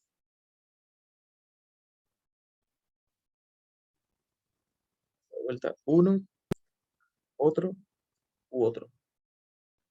¿En qué se diferencian? Primero que nada. Arriba dice tipo las presiones, para presiones bajas. Y los Ahí va. otros Este que aparece acá es para presiones altas. Y también el alto y el bajo siempre, está bueno que vayan viendo que es siempre relativo.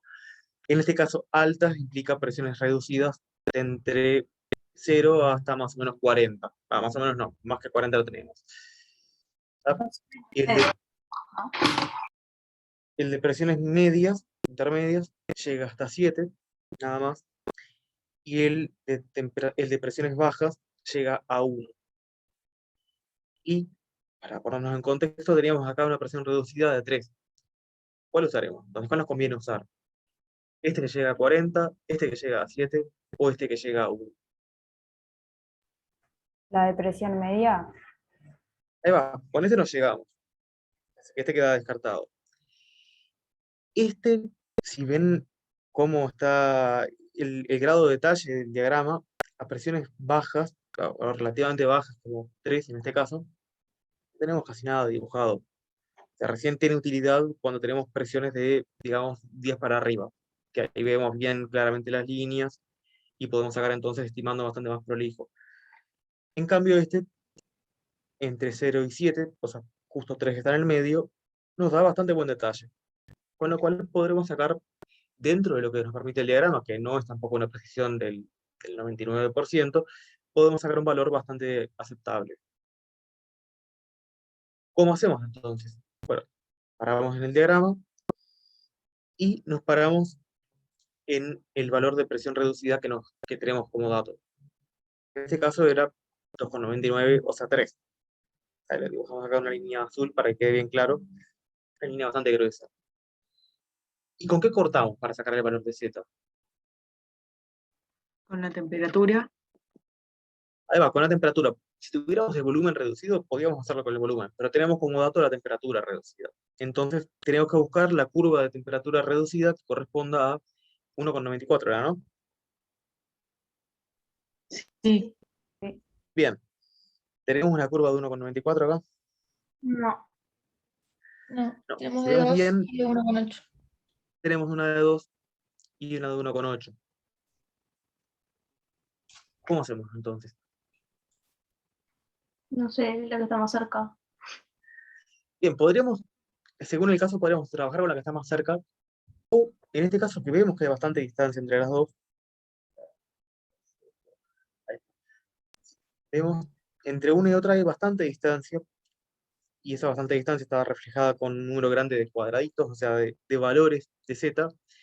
Podríamos estimar un valor intermedio. estimado, no va a ser exactamente, pero bueno, dentro de lo que permite el diagrama está bastante bien. ¿Cómo hacemos para esa estimación? Bueno, una ventaja del zoom es que podemos hacer zoom y acá hacemos un agrandamiento de la parte del diagrama. Se ve la curva en verde, que era la de 2, la que está en violeta, que era la de 1,8, la curva azul, que era la de la presión. ¿Y qué es lo que podemos ver? Podemos calcular la distancia entre una y otra. Podríamos hacerlo en centímetros, o podríamos hacerlo en milímetros, o podríamos hacerlo en cuadraditos, digamos. Y vamos a hacer de cuenta que esa distancia vale X. El 1,94. ¿A qué distancia va a estar entre 1,8 y 2,0?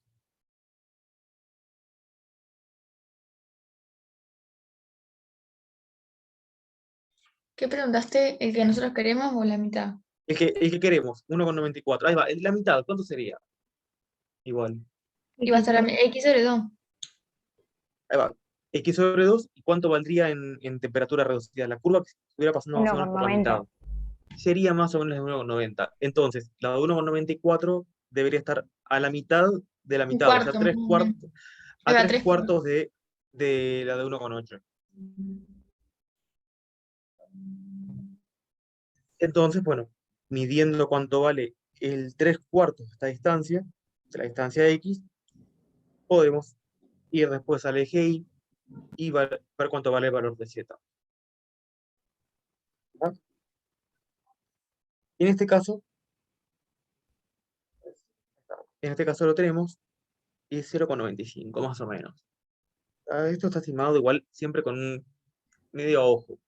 Tampoco tienen que matarse demasiado, y esto les digo con un tip para el parcial, si llegara a ir un problema de este tipo. No da para matarse y sacar 1,9487, por ejemplo. Sacar muchas cifras.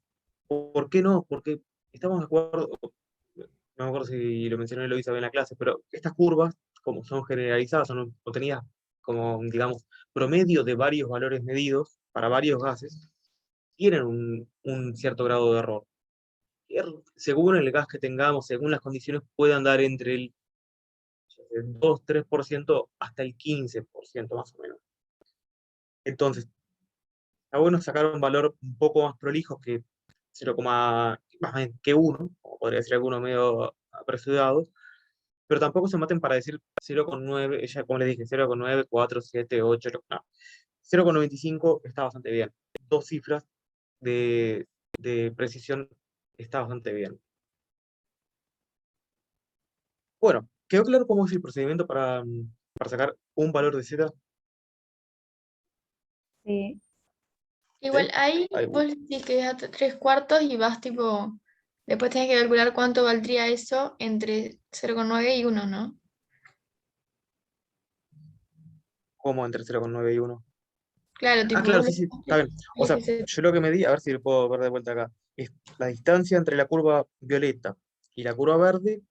Me fui a 3 cuartos de esa distancia, arrancando en 1,8, y a esa altura lo que voy después es a qué altura está en el eje Y. Y leo en el eje Y qué valor me da. Bien. ¿Sí? Bueno, nos está faltando otro igual. Otro Z más, que era para las condiciones finales. Para eso, ya que teníamos un valor de presión reducida prácticamente 0, vamos a darle presión baja. Y hacemos lo mismo. Nos paramos en la presión reducida, que era 0,02. Cortamos con la curva de temperatura reducida correspondiente. Y en este caso, apenas se llega a ver, pero ahí está marcada para que quede un poco más claro. Ahí está la de 2. Y si ven bien, en realidad tenemos la curva siguiente, es la de 1,6, que a esa altura del diagrama está prácticamente pegada. Entonces, no vamos a hacer eso de estimar dónde pasaría la curva de 1,95. Directamente tomamos la de 2 como una curva válida. ¿Y qué valor nos está dando Z acá? 1. 1. ¿Tiene sentido que nos dé 1? Sí, porque estamos a condiciones normales. Claro, ahora estamos a una atmósfera, 25 grados, más condiciones de laboratorio en verano especialmente, imposible. Por lo tanto, es de esperar que el modelo de gas ideal se cumpla y por lo tanto es lógico que el Z es de 1. Entonces, bueno, ahora estamos armados de el Z inicial, el Z final. Lo único que resta es sustituir en la ecuación y calcular. Lo que nos da que delta N, o sea, los moles que pueden salir del cilindro son 321 moles. ¿La diferencia es grande o es chica?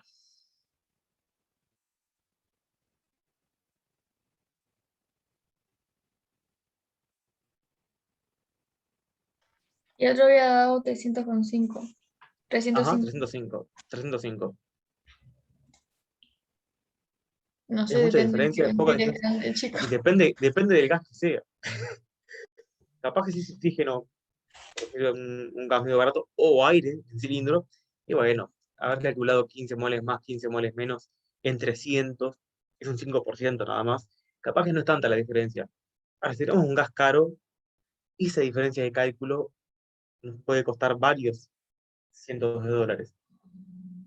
Entonces, está bueno tener el dato con bastante precisión para justamente no cometer errores después en, bueno, desperdiciar gas o, no sé, o más que nada desperdiciar gas sería un problema grande.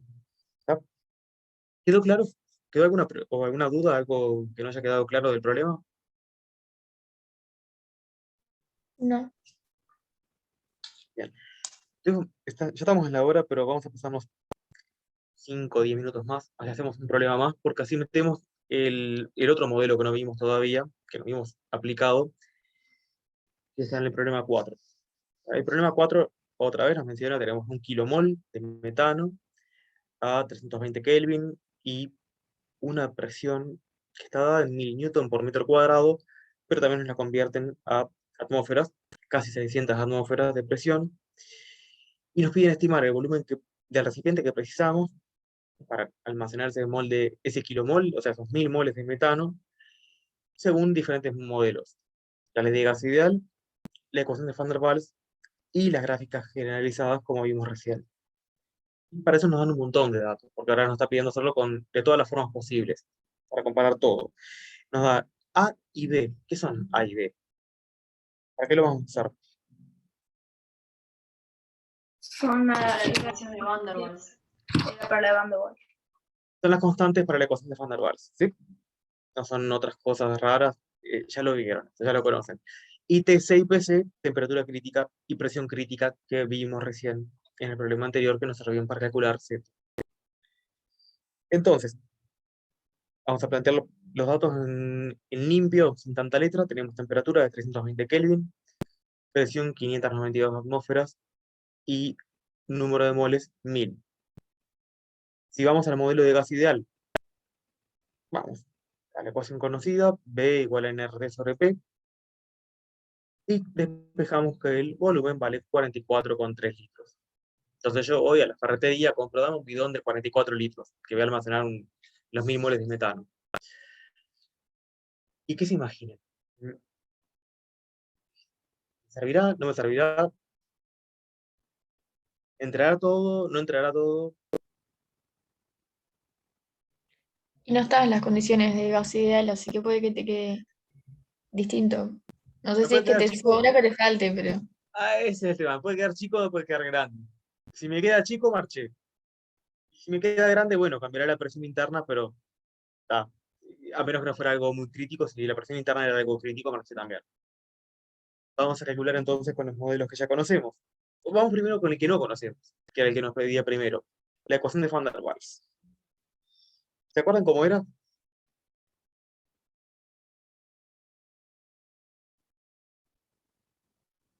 No No. importa, si se acuerdan, es complicada y de hecho acá ya está despejada, está planteada para calcular P. Entonces, aparece RT sobre volumen molar menos B menos A sobre B cuadrado. Esto despejando un poco, metiendo en números de los que tenemos ahora en la vuelta, tenemos R lo conocemos, la temperatura que la conocemos, el volumen molar, que no lo conocemos, porque de hecho es lo que queremos calcular, el volumen que ocupa, decíamos volumen molar, va a ser el volumen que ocupa un mol, haremos para calcular el volumen que ocupan los 1000 moles. Tenemos el valor de B, tenemos A y tenemos B cuadrado. ¿Ya? Despejando esta ecuación, despejando en función del volumen molar, llegamos a esta expresión. Y acá, vieron que con el ICE decía, bueno, hay varias formas de resolverlo, hoy en día las calculadoras lo pueden hacer, algunas lo hacen automáticamente, resuelven ecuaciones de tercer grado, otras lo que podemos hacer es iterar, ¿se acuerdan que todo lo que les comentó? Y creo que les dijo hasta ahí nomás, como que está, o iteran, o consiguen una calculadora de verdad. Cuando digo de verdad, hablo especialmente para la gente que hace ingeniería, que la va a precisar más adelante. Pero, a ver, ¿cuántos tienen de los casi 20 que están conectados ahora? ¿Cuántos tienen calculadoras que resuelvan ecuaciones de tercer grado? Yo tengo. Yo también. ¿Quién no tiene calculadora que resuelva esto? Yo. Hay un yo. ¿Qué más? ¿Solo una? Yo tampoco. Bueno, por lo menos dos. Así que un 10% de ustedes no lo pueden resolver con la calculadora. Pero no, les tengo buenas noticias, se puede resolver con la calculadora. Hay una fórmula, así como estaba la fórmula de segundo grado, de la ecuación de segundo grado, hay una fórmula para resolver la ecuación de tercer grado. El problema es que la ecuación es acá, aparece acá. Sí se puede, pero bueno, está. Da igual. Capaz que tengo que buscar otra alternativa. Un método que no involucre. O sea, o comprar calculadora, y no lo descarto como posibilidad. De hecho, se los recomiendo. Piensen en conseguir una calculadora que lo resuelva. O hacer el método que decía Loisa de iteración. ¿Qué es una iteración? ¿A qué nos referimos? Ir Es un probando. tanteo. E ir probando, exacto. Tenemos la ecuación. Se tiene que cumplir que lo que está del lado izquierdo tiene que ser igual a lo que está del lado derecho. O sea que esto, en el valor que es la raíz, o sea, una solución de esta ecuación, tiene que valer 0. Entonces, ¿cómo probamos? ¿Qué valor utilizamos para tantear primero? Arrancás con el de velocidad, el que te dio al principio. Y sí, o sea, si voy a probar, no voy a probar con un valor inventado, 44. No, voy a probar con algo más. 44 era el que no servía. No voy a probar con, no sé, 135. Voy a probar con un valor que sea más o menos en mi cabeza, que ande más o menos cerca de lo que tiene que dar. Tenemos el valor teníamos que era 44. Ese valor nos sirve para meterlo en esta ecuación, como está planteado. 44. No, porque ese es de molar, ¿no? Claro, 44 es el volumen, y acá lo que precisamos, lo que está en la ecuación es el volumen molar. Si era 44 el volumen, ¿cuánto es el volumen molar en este caso?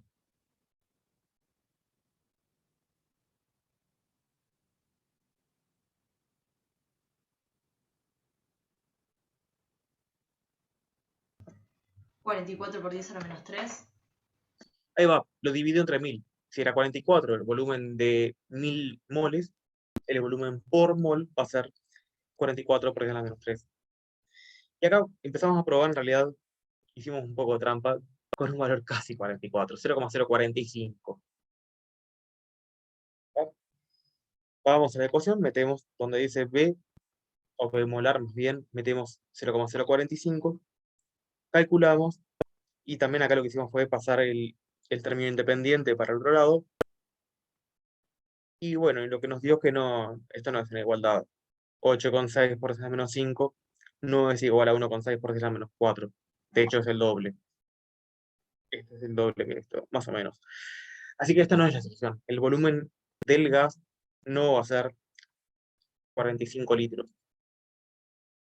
Sigo probando.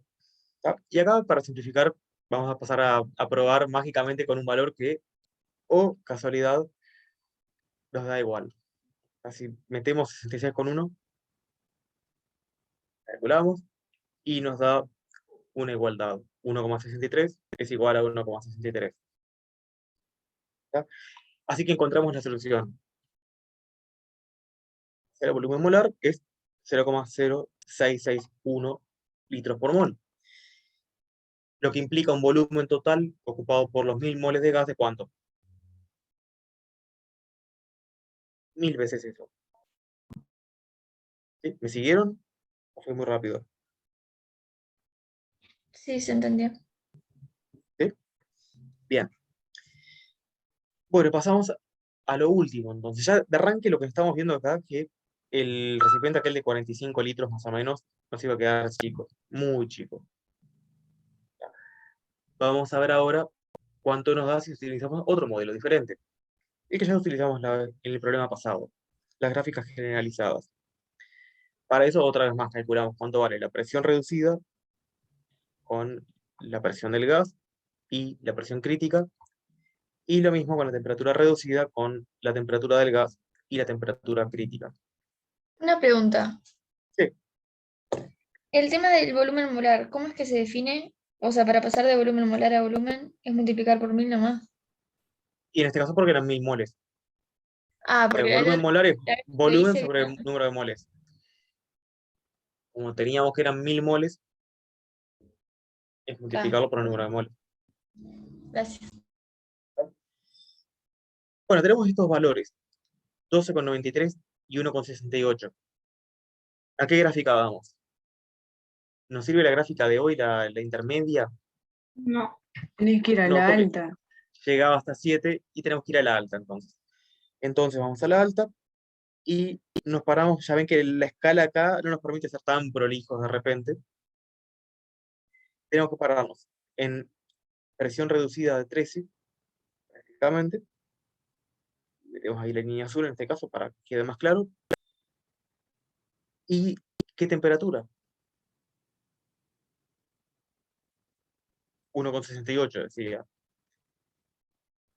1,7 podríamos decir para aproximar. Tenemos una curva de 1,7.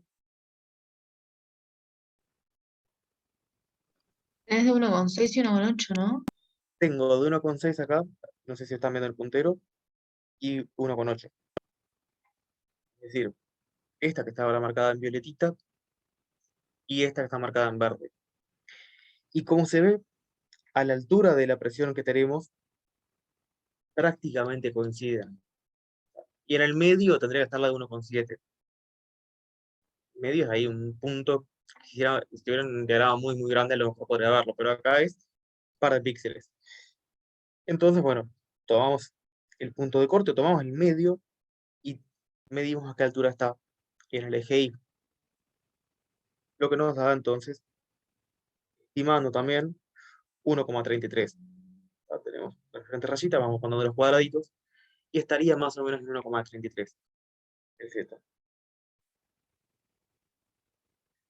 Entonces, ahora sí, teníamos estos dos datos, sacamos el Z de 1,33, vamos a la ecuación de volumen, nRT por Z sobre P, y despejamos el volumen, que ahora nos da 59 litros.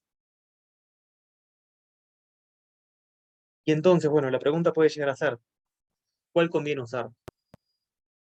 ¿Este modelo o el modelo anterior? O sea, de acuerdo que el de gas real, el de gas ideal, perdón, no nos sirve.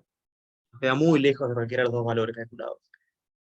Pero ¿cuál será mejor? ¿Este o el anterior? Yo diría que el de Van der Waals, porque viste que esto lo sacamos de gráficas generalizadas, como que haces como mucha apreciación quizás. No solamente un tema de apreciación o de estimación en la gráfica en sí, sino que la gráfica en sí ya es una aproximación, como ya dije, hecha a partir de promedios, viendo valores que dan para diferentes gases y pasando la curva que mejor se ajusta a todos esos puntos. Claro, por eso. Pero hay bastante, según el gas que tengamos, puede haber bastante apartamiento o no. Bastante igual es relativo, o sea, nunca va a dar mucho más apartado que el modelo de gas ideal. Y de hecho acá lo estamos viendo. O sea, la diferencia entre gas ideal y gas real no es tan grande como la que hay entre gas ideal y cualquiera de estos dos. Y en cambio, ¿qué pasa con los valores de la ecuación de Van der Waals? Porque diríamos que son más confiables. Porque el A y el B son para ese gas en particular, ¿no? Exacto. Parto de constantes determinadas para ese gas. También tendrán limitaciones y todo, pero por lo menos son datos sacados para el gas que estoy trabajando. Claro, tengo que conocer el gas que yo tengo, tiene que ser una mezcla pura, no tiene que haber interacciones, cosas raras así, y tengo que encontrar datos para ese gas también. O sea, ¿cuál es la ventaja de la ecuación de las gráficas? Que a lo mejor si yo tengo una mezcla de gases, o tengo un gas muy raro que no encuentro el dato en bibliografía, esto va a ser más rápido. No me va a dar muy prolijo, no me va a quedar perfectamente bien estimado el volumen, pero va a ser mucho más cercano a lo que me daría con gas ideal. ¿Ah? Bueno, quedó claro hasta acá, vamos a llegar hasta acá porque ya nos pasamos 15 minutos. ¿Quedó alguna duda o algo? Yo tengo una duda. Sí. Cuando hablamos de la temperatura crítica, yo había entendido que era la temperatura como cuando quedaba la isoterma crítica, ¿no? No era la temperatura a partir de la cual no importaba el resto de las condiciones, se iba a comportar como un gas ideal, más o menos. O yo la entendí mal a la idea de la A temperatura ver si te crítica. entendí. Espera, Eloisa, ¿usted está por acá todavía? Sí, en realidad la temperatura crítica es por encima de la temperatura crítica, el gas no va a condensar. O sea, No, yo lo que te tiene una decía, Eloisa, isoterma. ¿tenés ahí el diagrama para compartirlo? Ah, claro, no va a condensar, pero puede no, porque esta temperatura de este ejercicio era bastante superior a la temperatura crítica y sin embargo se comportaba re diferente al gas ideal. Claro, ustedes piensen que en realidad hay que mirar que a volúmenes muy grandes el gas se va a comportar como ideal, independiente de la temperatura. O sea, lo que me define la temperatura crítica es eso, por encima de la temperatura crítica el gas no va a condensar. Pero, o sea, puede estar en condiciones similares a la del gas ideal a temperaturas inferiores a la crítica si el volumen es muy grande. Claro. Está, gracias. Así hay que pensar en el diagrama presión-volumen. ¿Querés que lo comparta? Por eso te decía, claro. ¿Para qué saco acá? Igual ya entendí, o sea, no va a condensar, pero en realidad era como lo que pasaba con la gráfica que habían mostrado de, por ejemplo, del nitrógeno, que como que se cruzaba con la esperada del gas ideal. Ahí va. Quise compartirla. Acá. Por encima de la temperatura crítica, y lo que estamos diciendo es que no condensa. Pero si nosotros estamos trabajando, por ejemplo, T2 a un volumen muy grande o una presión muy bajita, como lo quieras ver, va a tender a comportarse como ideal. Pero si yo me acerco, empiezo a aumentar la presión y estoy cerca de esta zona, obviamente está por condensar el gas, las fuerzas ahí intermoleculares no afectan mucho. Solamente eso, temperatura crítica, por encima no condensa. Que sería lo que dijimos los fluidos supercríticos, ¿no? Que no, por más que estamos por encima de la temperatura crítica. Gracias. ¿Sí? Dale.